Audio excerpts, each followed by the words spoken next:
عقیدہ توحید کی مختصر وضاحت۔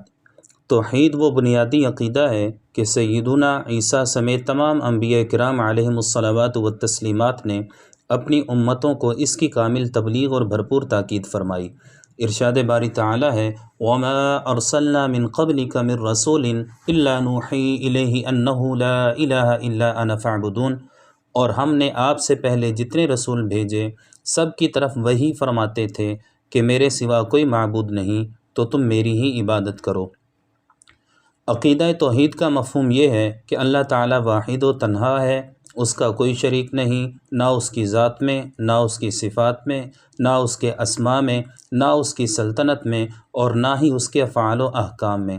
وہ جسم اور اعضاء و جوارح سے پاک ہے، سب کچھ وہی کرتا ہے، اور اس کا ہر فعل پر حکمت ہوتا ہے، مگر اس کے کسی فعل کی علت یا غرض نہیں ہوتی۔ وہ کسی کا محتاج نہیں، مگر تمام جہان اس کا محتاج ہے۔ وہ تنہا معبود ہے، اس کے علاوہ کوئی بھی عبادت کا مستحق نہیں۔ صرف وہی واجب الوجود ہے، باقی سب اپنے وجود میں اس کے محتاج ہیں۔ اس کی ذات کو عقل کے ذریعے سمجھنا ناممکن ہے، بلکہ اس کی ذات میں غور و فکر کی اجازت ہی نہیں۔ اس کے افعال اور اس کی قدرتوں میں غور کرنا چاہیے تاکہ اس کی معرفت نصیب ہو۔ ان مختصر جملوں کی مختصر وضاحت اس طرح ہے کہ ذات میں اس کا کوئی شریک نہیں، یعنی نہ تو اس کی کسی کے ساتھ کسی بھی طرح کی رشتہ داری ہے اور نہ ہی اس کی کوئی جنس یا جزو ہے۔ صفات میں اس کا کوئی شریک نہیں، یعنی کسی دوسرے کی کوئی بھی صفت اس کی کسی صفت جیسی نہیں۔ مخلوق کے تمام اوصاف اسی کے عطا کیے ہوئے ہیں اور بعد میں پیدا ہوئے ہیں، جبکہ اس کی تمام صفات ذاتی اور قدیم ہیں۔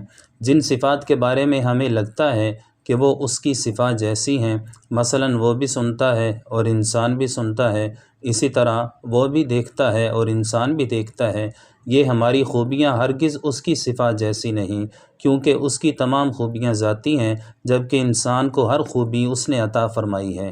نیز اس کی تمام صفات ازلی ہیں، جبکہ انسان خود بھی حادث، یعنی پہلے نہیں تھا، بعد میں پیدا ہوا، اور اس کی تمام صفات بھی حادث ہیں۔ ناموں میں کوئی شریک نہیں، کسی کا بھی نام اس کے ناموں جیسا نہیں۔ مخلوق کی صفات اور ان پر دلالت کرنے والے نام اسی کی عطا کرتا ہے۔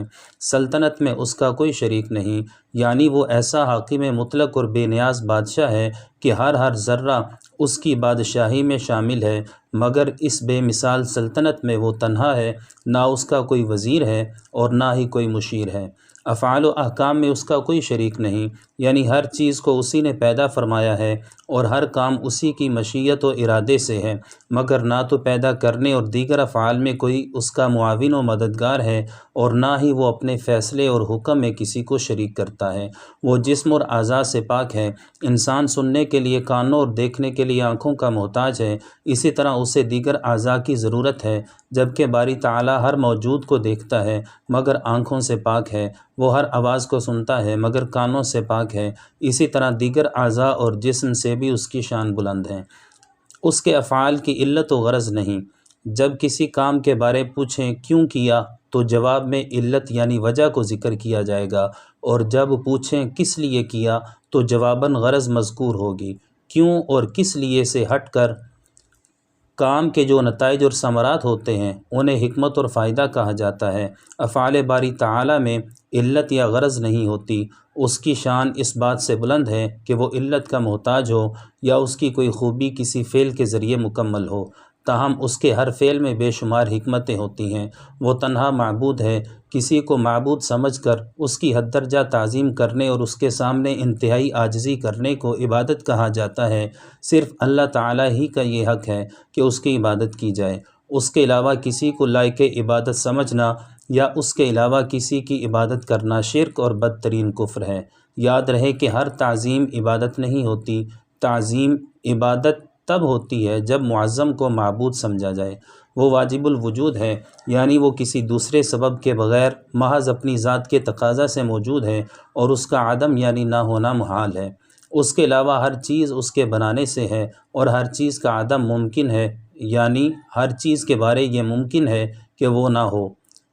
اس کے علاوہ کسی کو واجب الوجود سمجھنا خالص شرک اور بدترین کفر ہے۔ عقل اس کا احاطہ نہیں کر سکتی۔ عقل اللہ تعالیٰ کی بہت بڑی نعمت ہے، مگر اس کی ایک حد ہے۔ یہ مخلوق کو سمجھ اور پرکھ سکتی ہے۔ خالق کی شان اتنی بلند ہے کہ نہ تو عقل اس کی ذات کا احاطہ کر سکتی ہے اور نہ ہی ہمیں اس کی ذات میں غور و فکر کی اجازت ہے۔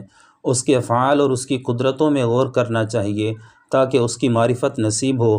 سیدنا عبداللہ بن عمر رضی اللہ تعالی عنہما سے روایت ہے، رسول اللہ صلی اللہ تعالی علیہ وسلم نے حکم دیا، تفکروا فی آلاء اللہ ولا تفکروا فی اللہ، اللہ تعالیٰ کی نعمتوں یعنی اس کے افعال اور عظمت و بزرگی میں غور و فکر کرو، اور اللہ تعالیٰ کی ذات میں غور مت کرنا، کیونکہ تمہاری عقل اس کی ذات کا ادراک کرنے کے قابل نہیں۔